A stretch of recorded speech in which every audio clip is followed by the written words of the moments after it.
Good evening.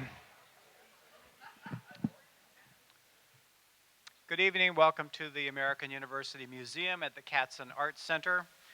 You're on the second floor of the museum, which is dedicated to exhibiting work from our collections, which include the Corcoran Legacy Collection. It is? I'm sorry, thank you.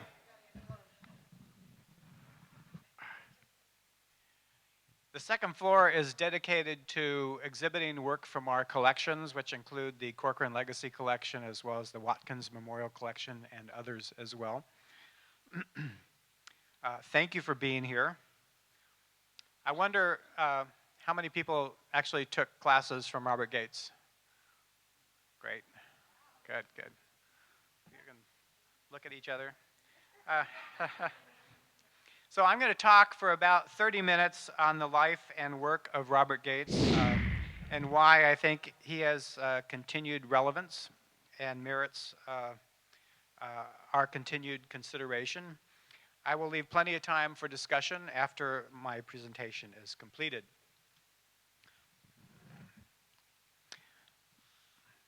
I was a whiz at art history in undergraduate school. I could memorize the artist, title, date, size, medium, and style of every slide, and I could compare and contrast them with other slides with the best of them. I came to study painting in graduate school at American University in 1973, and in the summers I gave tours at the National Gallery of Art that began with Duccio and then marched right through to Cezanne and maybe, if there was enough time, early Picasso. Relentless, inevitable progress. I could have gone further, marching through Cubism, Surrealism, Regionalism, Abstract Expressionism, pop art, minimalism, color field painting, and could even have wound up with the Washington Color School.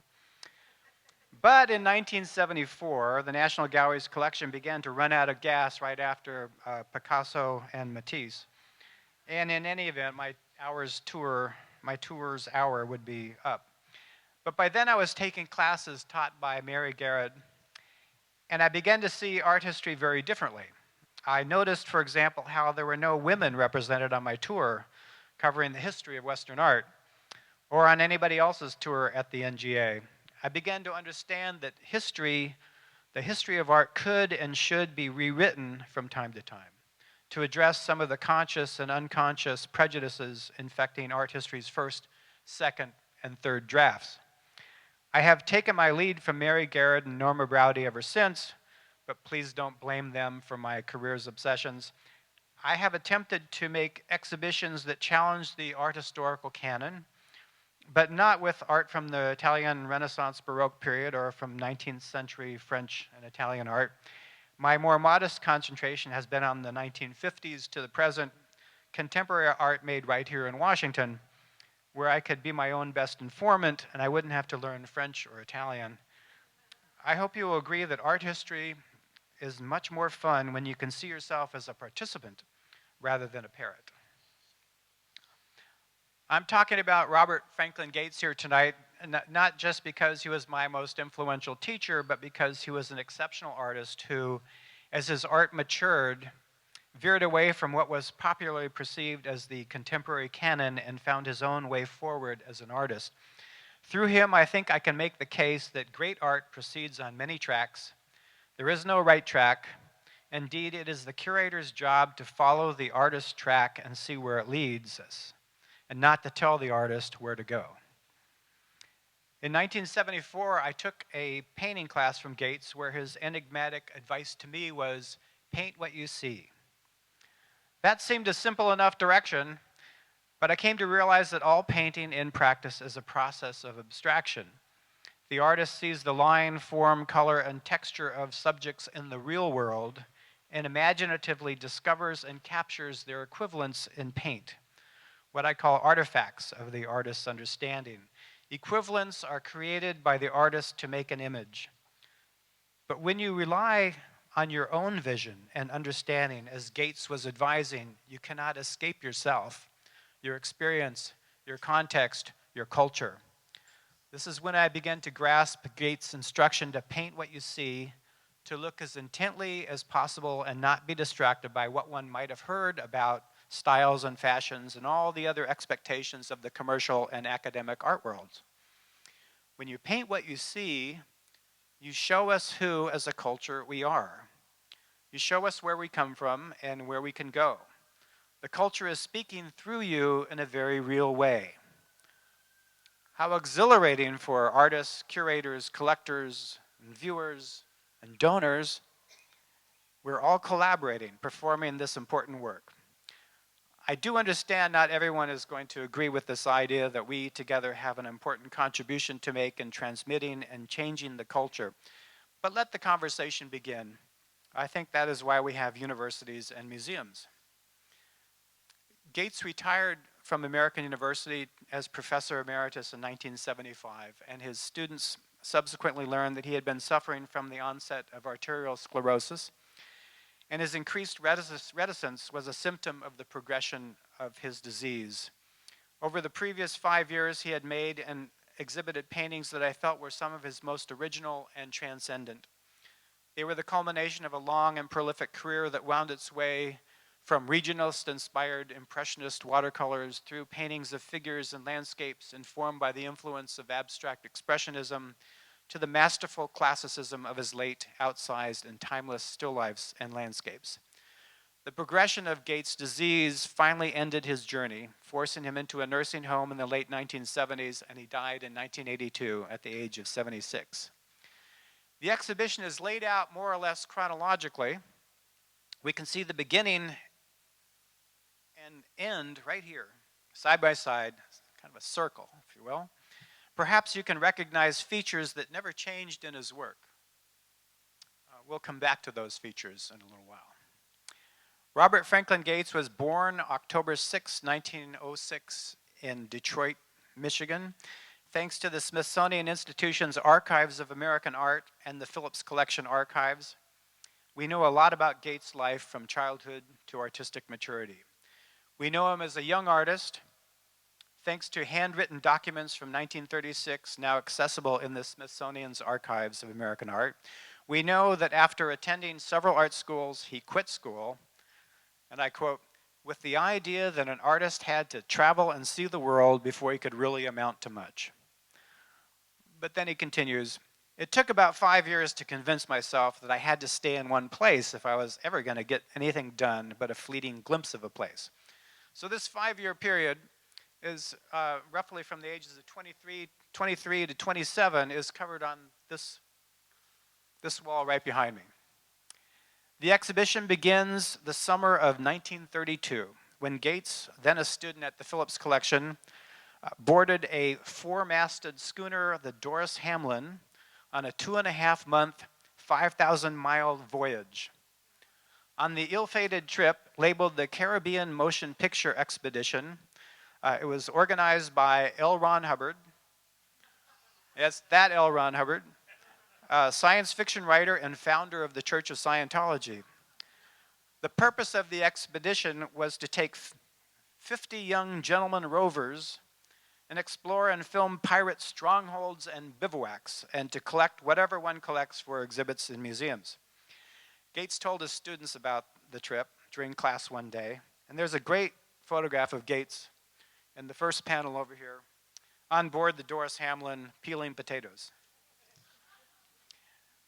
Leaving Baltimore on June 24th, 1932, the schooner was soon blown off course, and by the time it reached Ponce, Puerto Rico, Hubbard had abandoned ship with most of the crew. When the Doris Hamlin sailed into Martinique, it had run out of money and fresh water, and the students were forced to fend for themselves. To get back to Baltimore, they developed a technique whereby they would sail into a port to pick up food with the little money they had and then start a fight so they would be thrown off the island and not have to pay port fees. It's a true story. He told it to me. The ship's captain, F.E. Garfield, you know, you can learn an awful lot going to the Archives of American Art.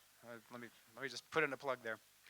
The ship's captain, F.E. Garfield, who stayed with the ship and the students, summed up the voyage. The worst trip I ever made. Gates and the captain's characterization of the voyage differs considerably from the glowing picture painted 50 years later on the Church of Scientology's website,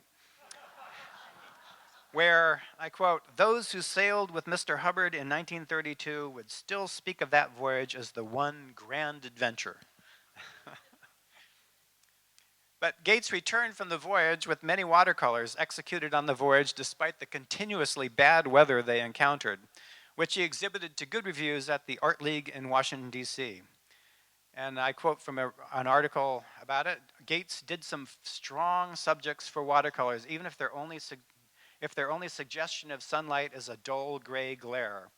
These Caribbean paintings have a new directness, a feeling of imminent storm in somber waters, and low clouds over roof-dotted hillsides." One of the watercolors was purchased by C. Law Watkins, then head of education at the Phillips Gallery and director of its school, and by then one of Gates' teachers. In 1933, Gates moved to Aurora, West Virginia to live on the Youghiogheny Forest Colony, and somehow made the long and complicated commute to Washington, D.C., where he was asked to be Watkins' assistant at the Phillips Gallery Art School, and then was offered a teaching job there. The Forest Colony was founded in 1931 by Frank Reeves, a geologist who purchased 100 acres along the Youghiogheny River, anticipating finding oil. Eventually, he built a large log building called the Tavern, surrounded by 12 cabins. These had been constructed for summer use, but were soon occupied year-round by Washington area artists, writers, doctors, architects, and musicians. Besides Gates, the colony's residents included sculptor Joe Goethe, architects Arvid Kunzen and Thomas Hood, and the photographer Volkmar Wenzel. They often displayed their work on the walls of the tavern. Wenzel went on to become a legendary National Geographic photographer.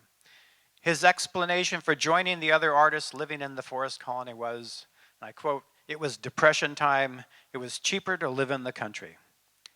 He was attracted, he goes on, to the clean air, the breathtaking landscape, and the enjoyment of civilized and cultivated company. So Wenzel began photographing the people and environs of Aurora in the mid-1930s, frequently turning his lens on the local farms and the surrounding country. Both Wenzel and Gates portrayed pigs on nearby farms. Gates, as a regionalist-inspired romantic, just beginning his work on public murals, chose to paint 2 pigs romping in the barnyard. Wenzel, instead, photographed the stark image of 4 pigs hanging upside down after their slaughter. You can see a wonderful exhibition of Wenzel's work in our project space right here, curated by Leah Ben-David-Val. I love the dialogue between the 2 shows and the 2 artists, highlighting the provocative continuum between art and journalism. You can hear Ben-David-Val talk about the exhibit on February 2nd, 4 p.m. here in the museum. So as the Depression worsened, the federal government took a growing and crucial role in supporting artists. In 1934, Gates and Prentice Taylor, another Washington artist, were commissioned to paint the gardens of Charleston, South Carolina. The resulting watercolors were exhibited in a traveling show, which included a stop at the National Museum in Washington, later known as the National Collection of Fine Arts, and now the Smithsonian American Art Museum, or SAM, in 1935. Those two watercolors on the end there are from Charleston. The following year, the Treasury's section on fine arts commissioned Gates, together with Washington artists Mitchell Jameson and Prentice Taylor, to sail to the Virgin Islands to paint watercolors of the people and landscapes. And you can see those 2 of those examples in the next pair. The watercolors were to hang in government buildings and travel in exhibitions around the states to stimulate tourism. The resulting watercolors showed that Gates had expanded his palette and at the age of 30, fully mastered the medium. Despite the acclaim gathered by the Virgin Island watercolors, Gates did not seem anxious to repeat the experience. He wrote about the artistic challenges of painting the people and places of the islands. And I quote, "It's too much like cake. At first I was excited about it, but it's too picturesque. It sort of wears on you. Everywhere you go, there's a picture ready for you. And there's so much brilliant color, it drives you crazy. And he goes on, the goats start in the afternoon. By night, the donkeys begin to bray. Then the roosters start up at midnight, and the dogs bark all the time. So, okay. So it sounds like paradise. But, so Gates returned to Washington to continue teaching at the Phillips and manage an impressive exhibition career. His work was greatly admired by Duncan Phillips, who between 1935 and 1965 acquired 13 watercolors and paintings for the Phillips collection. So,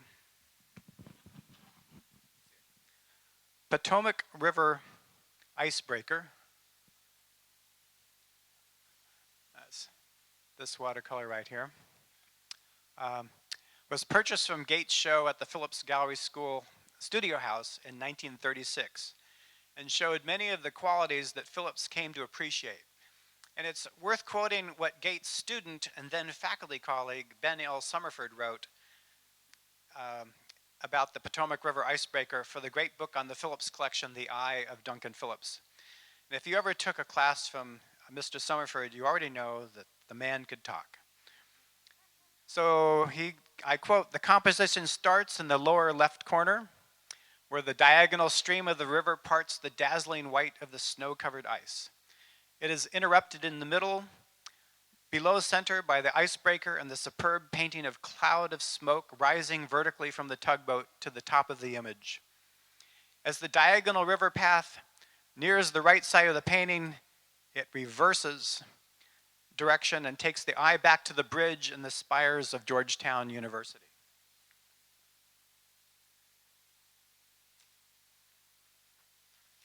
He goes on, the quality of light and the brilliant control of Potomac River Icebreaker affirmed Gates' mastery of the watercolor medium. He established a warm, cool resonance by contrasting the beige yellow to orange of the bridge and the buildings with the gray of the sky, the white of the river, and the cool, dark accents of the boat. The fluid calligraphy seems remarkably detailed when seen at a distance, but when examined closely is reductive in the extreme, a characteristic that only a skilled draftsman and watercolorist can achieve. So Summerford makes an important observation. Gates had the ability to create entirely believable naturalistic scenes with loose, expressive, painterly gestures. And this ability was to remain a constant in his work throughout his life.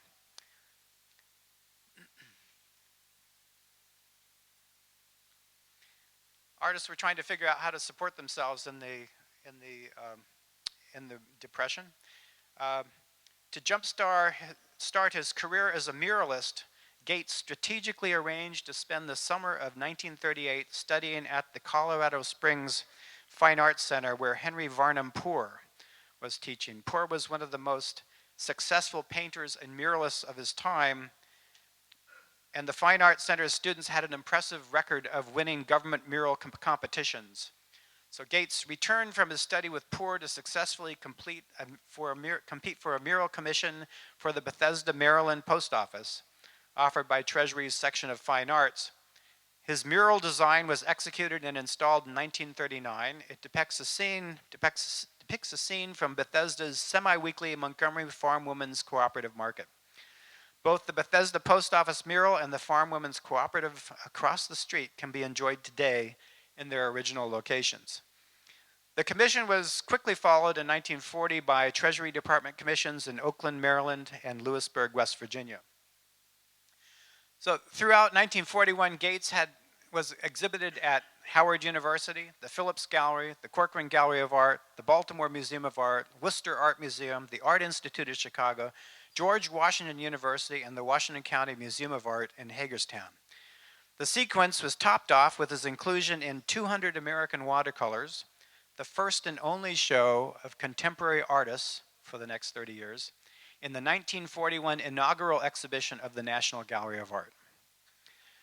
Gates' teaching at the Phillips and his stunning string of exhibition and commission successes came to a halt in 1942 with the entry of the United States into World War II. He left the Phillips to join the war effort, where he served in a civilian capacity with the Office of Naval Intelligence on the USS Appalachian in the Pacific. During his service, he developed a photographic method for producing 3D terrain models to help pilots train and plan bombing runs. For this work, Gates was awarded the Distinguished Civilian Service Medal, the highest award given by the native to a civilian. When Gates returned from the war to Washington, he found things had changed quite a bit. His mentor, C. Law Watkins, was dead, the Phillips Gallery Art School was closed, and the Phillips faculty had combined with the American University faculty and relocated back to AU's campus here in upper northwest Washington, D.C. Gates joined the newly combined faculty to teach in a program Watkins had fashioned into one of the very first degree-granting graduate painting programs anywhere. The faculty continued to adhere to Watkins' teaching philosophy honed at the Phillips Gallery Art School, which stressed, I quote, a respect for tradition, but with an open mind and enthusiasm for experimentation. Each artist was encouraged to find his own path.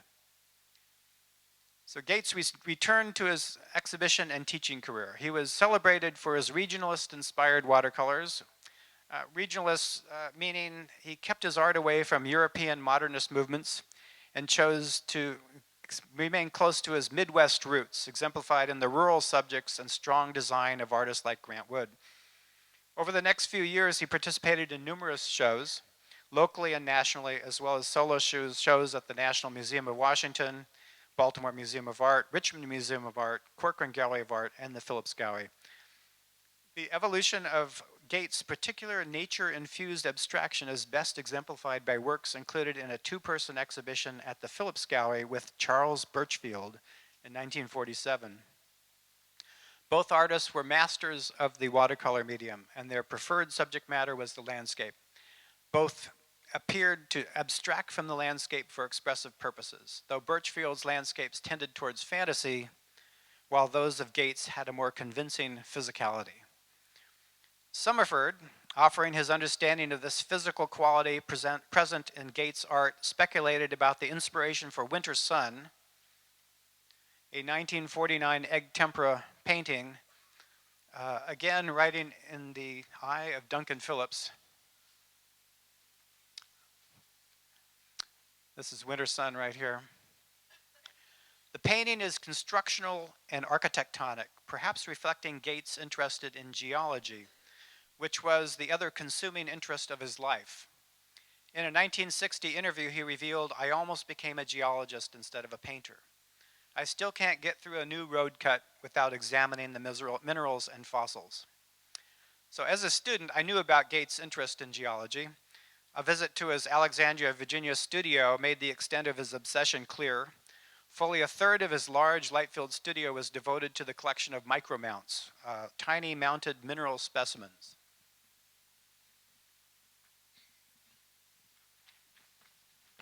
That required magnification to be appreciated. His vast collection was carefully organized in rows of gleaming metal cabinets. Alongside the cabinets were tables with different apparatus set up for magnifying and illuminating the specimens. That collection is now in the Smithsonian. Their crystalline structures and vibrant colors provide a clue to understanding Gates' way of seeing and his approach to representation. Even in his most abstract compositions, in a sense, the magnified crystals functioned as an organizing principle or model, or the bones for his landscape, cityscape, and figural compositions. Instead of painterly abstractions of nature, he was creating images undergirded by physical structures found in nature. This inner structure made his works utterly convincing, even as their subjects were bent, folded, and rearranged in dynamic ways. So despite his strong figurative artistic origins, Gates in the late 1940s and early 1950s was taking a slow turn towards abstraction, even as he questioned the very possibility of abstract visual language. He said, "You can't call it abstract because it all comes from the same experience, some point of departure in nature." His embrace of abstraction is likely to have been influenced by his teaching colleagues at the Phillips Gallery Art School and then at American University, Karl Knaths, Jack Twerkoff, and especially John Marin. Gates' work was changing in other important ways as well. He abandoned watercolor and gouache on paper for oil and then acrylic on canvas. This enabled his work to dramatically increase in size, which you can clearly see as you walk through the exhibition. But he never abandoned nature. Now you'll remember at that point in the art world, sticking close to nature was seen as a heresy, as somewhat retardataire. Paul Richard, writing in the Washington Post in 1973, reviewed the course of Gates' relationship to abstraction and the avant-garde and found it problematic. Even as he admired the originality and mastery of his later work, in Richard's view, Gates failed to close the gap, to join the avant-garde. And he goes on, when abstract expressionism was being born out of surrealism, Gates was painting the American scene. Tugboats breaking ice on the Potomac, post office murals of women at the market, and camp meetings in the South. Gates eventually approached the action painting of the 1950s, but he did so late. He was applying paint with calligraphic brushstrokes when other artists were using strips of masking tape. Richard was writing about Gates' work of the late 1950s and mid-1960s when Clement Greenberg was the most powerful art critic in America, proclaiming the superiority of abstraction over all other artistic trends and championing Washington Color School painters. Artists like Tom Downing, Howard Mehring, Morris Louis, Gene Davis, and Kenneth Nolan were Gates' younger but more commercially successful peers. Following Greenberg's dictums, they eschewed subject matter, brushstroke, gesture, and drawing in favor of flat, uninflected color, and of course, masking tape. So Gates failed to join the avant-garde. I'd like to point out here that a willingness to jump on avant-garde bandwagons coming through Washington is not an adequate measure of an artist's success or failure. There are too many examples of great artists who found their own way outside art world commerce and fashion. Philip Guston and Richard Diebenkorn come immediately to mind. And from a 21st century perspective, it is not hard to see that art's trajectory does not move inevitably towards the less content, less expression, and less engagement with the world. So Gates never completely abandoned his devotion to nature or the expressive potential of paint. As he began to paint in oil and then acrylic, he focused on increasingly large-scale and highly abstracted figures and landscapes. In the great painting Tarascan from 1958, that's the first big painting there, the red abstraction. We borrowed Tarascan from the Baltimore Museum of Art. The paint is thickly applied, at once gestural abstraction and beautiful description. Gates evokes the look and feel of the indigenous people of central Mexico and the region's particular light and surrounding landscape. As Mary Garrard and Norma Browdy pointed out to me in an early critique of my Gates catalog, the notion of abstraction versus realism is a false dichotomy. The triumph of Gates' art is that he moved freely between the two modes and then successfully merged them in his late work. Thank you, Mary and Norma. I don't know if you're here. Must be in Florida. Gates was completely aware of the art world around him. As a primary force in American University's Watkins Gallery and the off-campus cooperative Jefferson Place Gallery in the 50s and 60s, he was one of those responsible for introducing artists considered to be the most advanced of the day to a Washington audience, including the very first exhibitions of Washington Color School painters. Yet even as he was presenting the most advanced art, Gates was pursuing his own path, and by the mid-1960s, his paintings were moving away from abstraction and towards his own kind of classicized naturalism. It's ironic that Gates' seemingly most abstract work, the paintings executed while he was in Iraq on a grant from the Department of State from September 1966 through February 1967, these paintings were also his most realistic, and they're on the back wall when you get a chance to go around. The sun shimmering off the desert floor was dematerializing the landscape before his eyes. Masses of color seemed to float above and below the horizon in these Rothko-esque optical illusions. And it's instructive that the gorgeous and utterly convincing landscape with pear tree, which is the last painting on the big curved wall over there, you must go stand and worship it. It's on loan from the Phillips collection, and it was painted in 1965, 2 years before Gates' Iraq landscapes, when his return to realism was already well underway. Gates had passed through abstract expressionism and come out the other side to build a body of work that was completely original, really unlike anything his peers were doing. Still employing masterful brushwork and descriptive gesture, with growing surety he expanded on his formal canniness. The large paintings in this mature period have been brought into perfect, timeless balance. And you start to see that on the long wall here. In a large painting like Untitled, 1970, that's on the other side of this freestanding wall here.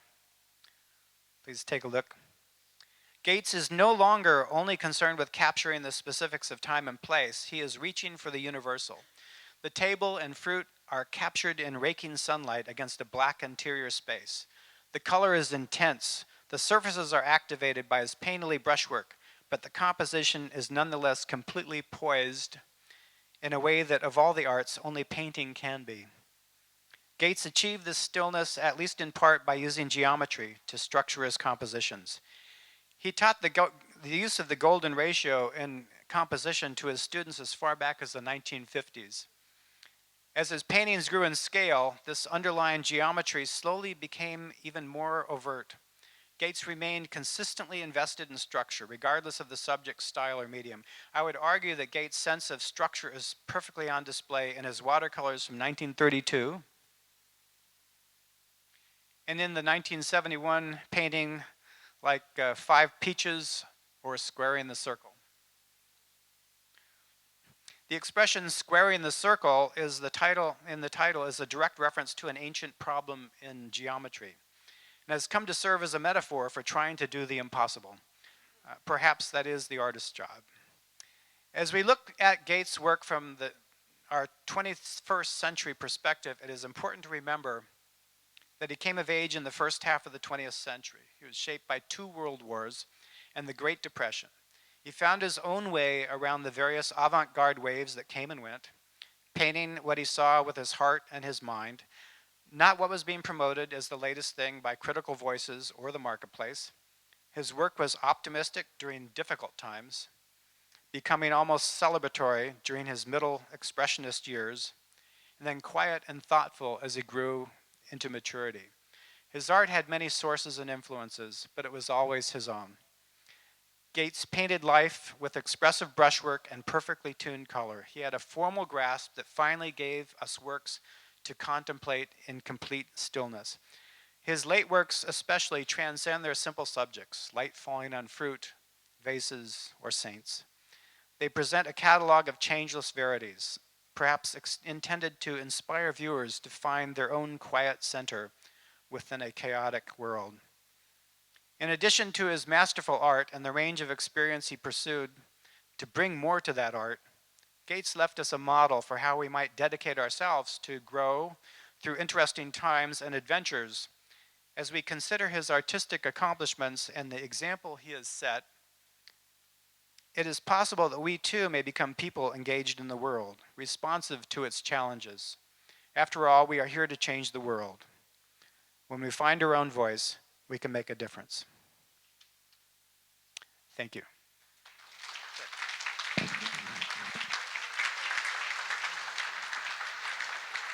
So I hope that we can hear from some of you, get your maybe ideas or reactions. Any questions you'd like to put forward?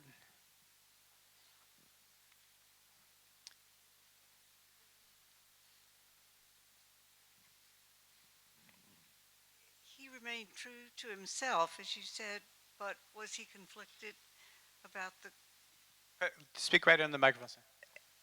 You said he remained true to his own vision throughout, but was he emotionally conflicted at all with the other things he was showing, like the color school and their success? I didn't get that feeling at all.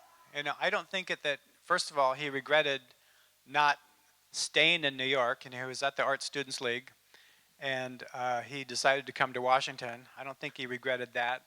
I don't think he regretted, following the path. I never got, you were a student. I don't know if you ever got that from him. I think he was he's just a really excellent example of an artist. who followed his own path.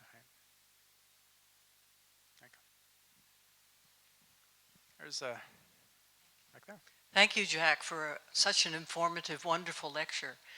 You didn't talk a lot about his writing, and I don't know if he was a writer, but if he was, how that influences your position now at your time of life, being a curator and an artist, and what that inflection might have meant when you were a younger person as to now, because curatorial work has become so important.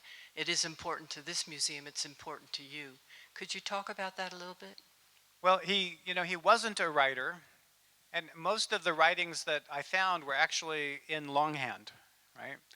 And fortunately, you can find them at the archives of American art, and they're really wonderful.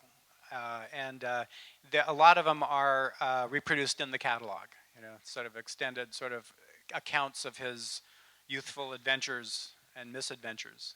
So it's, but I mean, he never really, worked as a curator, as far as I know, except that he did encourage, a lot of artists that were definitely different from him. But I don't think it bothered him at all. I think that he was very open, and he encouraged all of us to sort of, do what we felt we needed to do. It wasn't my way or the highway by any means. I mean, that story about not coming and painting on my painting to make a correction, that's not something you could say about every professor, right? Yes. I just wanted to say that he was my advisor through my MFA, and I think I just want to say something that you had said about the red, how he stood there. And he stood behind me for several minutes right over my shoulder. I can still feel him. To you too? Yeah. And all of a sudden I felt this long arm come over my shoulder and he said, blue. But the other point that I wanted to make, which I think is more important, and since you had a relationship with him, I'd love to hear anything you have to say. But I felt, and I went to school a lot at night. I was working and so forth, so I would dash in for classes and dash out. And what I felt from him was that he was so present with me. And when he looked at my work, and you'd have those one-on-ones where he'd look through your drawings and everything, very nerve-wracking for a young woman. And he was so present and so involved with what I was doing. He's almost separated himself from that and really critiqued in a way that I thought was more authentic than I'd ever had. And I did finish my MFA the last year with Mr. Summerford. And so I got a different experience, which was wonderful.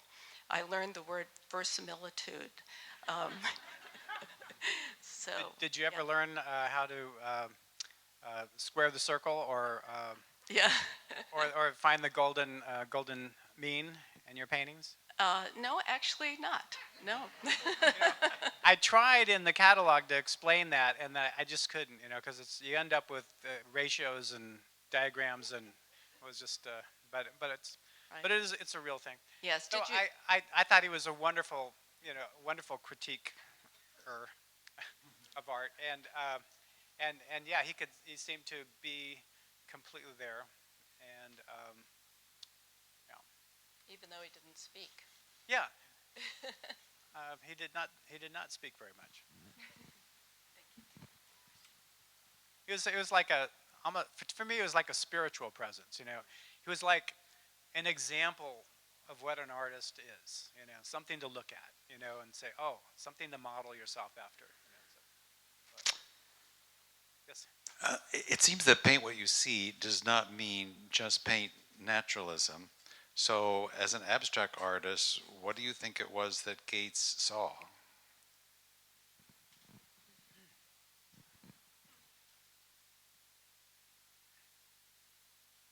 I think that one of the things he obviously was looking for was the kind of the underlying structure of things, and whether it was inspired by geology or geometry, You know, that there is a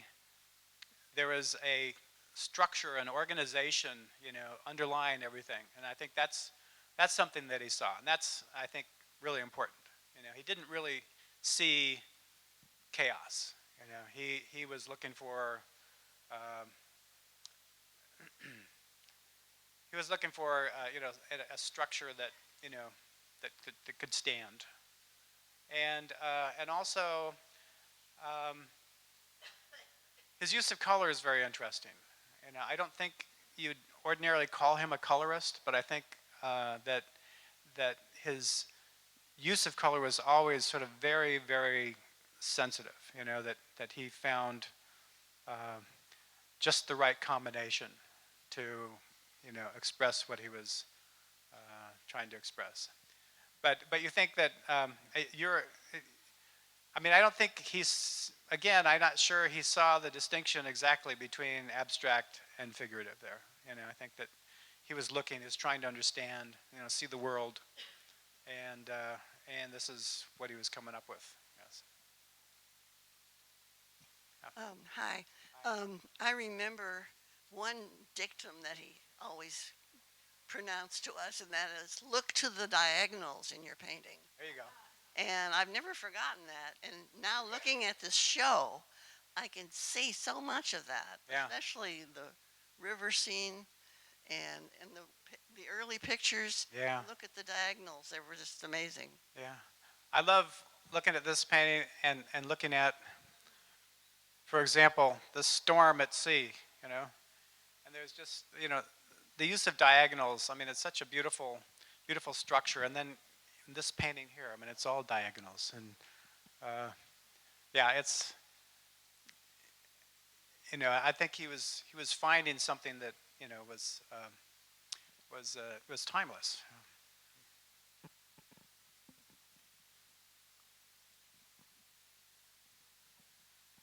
I keep getting notices about the closing of the Bethesda post office. And I'm wondering if you know anything about it, and is it still possible to see the painting, the mural there? Yeah, it's actually no longer functions as a post office, but it's still accessible. It's I think it's where you get not it's what? A gym? It's not a gym. No, it's a gym. Okay, but you can still see the mural. Isn't that interesting? Because I thought it was where you went to get some permits or some kind of you know, not a passport or anything, but a gym. Okay, well.